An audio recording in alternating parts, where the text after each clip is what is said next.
Oi, sexto ano. Bom, hoje nós vamos falar de mais um gênero textual, tá? Que é baseado na narração. Mas agora a gente vai falar de um gênero jornalístico, tá? Então a gente vai falar hoje da notícia.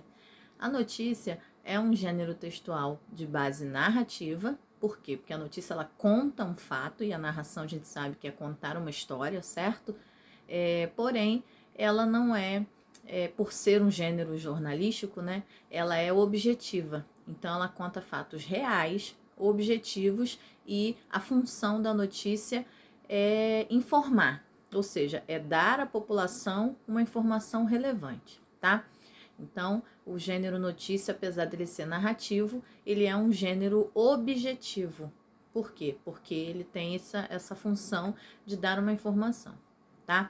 Então, a notícia, ela pode ser encontrada tanto da forma impressa, né, comprada lá na banca de jornal, ou veiculada pela televisão ou rádio. Né? A gente tem aí RJTV, Alerta Geral, Jornal Nacional, Cidade Alerta, né? São os jornais que a gente tem na TV e os jornais impressos ou os jornais online, né? Que a gente tem tem aí o Globo, o Extra, o Dia, Meia Hora, o Fluminense, são os jornais que a gente tem, e esses jornais eles têm online também, porque hoje a gente tem muitas notícias divulgadas pela internet, tá? Então, as notícias elas são encontradas nesses meios de comunicação, pela TV ou rádio, pela forma impressa ou pela forma online, tá? Bom, a notícia ela é dividida, né, em algumas partes. Então, toda notícia ela vai ter um título e um subtítulo. Algumas vezes a notícia não tem subtítulo, tá, gente? Mas a grande maioria das vezes a regra diz que tem que ter um título que vai mostrar para o leitor, né, ou para o ouvinte, sobre o que se trata. E o subtítulo é uma linhazinha resumindo o que vai falar aquela notícia, tá? Por exemplo, acidente mata família inteira no Dia dos Pais. Essa seria uma notícia, tá? Então esse seria o título da notícia. Acidente grave mata família em Dia dos Pais. E aí um subtítulo seria carro capotou na estrada da região dos Lagos. Um exemplo, tá? Então a notícia, né, ela tem o título, família morre, blá blá blá, como eu falei. Não, eu falei acidente mata, né? Acidente mata família no Dia dos Pais e o subtítulo é carro capotou na região dos Lagos, tá? Então esse seria o subtítulo. Então a divisão da notícia é título, subtítulo, aí a gente vem para o lead. O que é o lead? A pronúncia é lead, mas se escreve lead, com D mudo, tá? Vocês vão ver no material escrito como que se escreve esse lead. A pronúncia é lead. O lead é o primeiro parágrafo da notícia em que a gente vai ter um resumão, ou seja, as principais informações da notícia. Então, quando eu falei família, acidente mata a família no Dia dos Pais, né? Aí eu botei embaixo o carro capotou na região dos Lagos. O primeiro parágrafo vai me dar as informações principais. Nesse domingo, 8, ou seja, 8 é a data do domingo, né? Que foi o Dia dos Pais, no caso, porque a gente está falando sobre uma notícia do Dia dos Pais. Nesse domingo 8, esse 8 geralmente vai vir entre parênteses, carro de família que vinha da região dos Lagos capotou, não deixando nenhum sobrevivente. Esse seria o primeiro parágrafo, que é o nosso lead, que é o que resume a notícia, tá? Geralmente nesse lead a gente encontra o que aconteceu, que é o fato, né, o acidente, onde aconteceu, região dos Lagos, como aconteceu, capotou, tá? Com quem que aconteceu, com a família toda, né? E quando aconteceu no dia 8. Então, o lead é o primeiro parágrafo da notícia, que é onde você encontra essas informações. Dependendo do tamanho da notícia, esse lead pode ser um pouquinho maior ou um pouquinho menor, né? Dependendo do tamanho da notícia e dependendo da notícia. Aí a gente tem, então, título, como eu já falei, subtítulo, lead. Depois do lead, a gente tem um outro parágrafo que a gente chama de corpo do texto. Corpo do texto é o resto da notícia. Então, você vai detalhar ali o que você já falou no título e no lead, tá? Então, você falou que a família capotou, vinha da região dos Lagos, o carro, né, matou todo mundo, tá?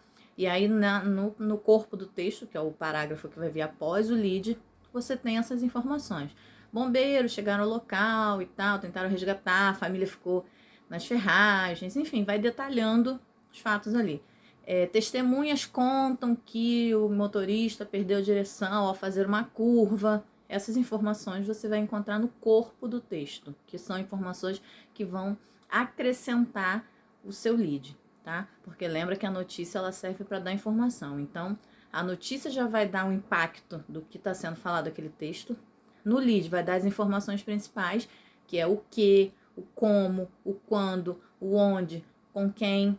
Não necessariamente vão ter todas essas informações, porque depende da notícia, né? Mas você tem esses elementos da notícia. O que, quem, quando, onde, por quê, também pode ter, tá bom? Então isso você encontra no lead. No corpo do texto você encontra o detalhamento dessa notícia, tá? Então você vai encontrar ali no corpo do texto mais explicações, depoimentos, às vezes de pessoas, né, que viram, ou então que tem a ver com a notícia, e aí vão falar coisas sobre a notícia, tá? Bom, características da notícia. Ser objetivo, um texto objetivo, ou seja, você não pode ficar enrolando muito, falando muito, principalmente quando a gente fala de televisão. A gente vê que os repórteres, eles têm pouquinho tempo para falar, então não dá para eles ficarem falando muita coisa, tá? Então tem que ser objetivo, ser curto e grosso. Foi isso que aconteceu com essa pessoa em tal lugar, desse jeito. Pessoas dizem que foi assim, assim, assim, assado, tá? Resumidão, assim, tem que ser bem curto e grosso, bem objetivo. A linguagem, ela é formal, por quê? Porque é um texto para toda a população. Então, tem que ser um texto de linguagem padrão, ou seja, de linguagem formal da língua, tá? No jornal da televisão ou do rádio, às vezes a gente vê uma piadinha, né, um comentário do repórter. Por quê? Porque ele está ali ao vivo. Então, às vezes, né, ele erra o que ele está falando, né, fala uma palavra errada, ele tem que consertar. Às vezes ele se emociona porque é ao vivo, mas num texto escrito a gente não pode ter esse tipo de coisa. Não pode aparecer ali as emoções do jornalista, nem no da televisão também não pode. Só que a gente é humano, né, não tem como a gente evitar certas coisas, mas não pode ser subjetivo, ter emoção, não pode conter opinião do repórter, tem que ter só o fato. Aconteceu isso com essa pessoa, nesse lugar, nesse dia, ponto, tá? Então tem que ser claro e objetivo. O texto não pode ser muito longo, porque a notícia é uma informação. Então a informação tem que ter as coisas específicas da informação e acabou. Então não pode ser um texto longo. Então, é texto objetivo, texto curto, linguagem padrão, não pode ter emoção do jornalista, tá? E sempre vai ser encontrado, como eu disse, nos jornais impressos ou de modo eletrônico, ou da televisão, né, do rádio e televisão, tá? Então, a notícia ela é estruturada dessa maneira. Vocês vão receber o material escrito, explicando esses detalhes que eu falei e com os exemplos de notícia. Então, leiam o material, tá? Se tiverem dúvida, venham falar comigo. Se preciso for, revejam esse vídeo para poder clarear as informações, tá? Então, leiam o material que vocês vão receber, vejam lá o exemplo, como é que está detalhado cada notícia lá do exemplo, façam as atividades e a gente se vê numa próxima aula com mais um novo conteúdo, tá bom? Então, um beijo, fiquem com Deus. Tchau, tchau, sexto ano.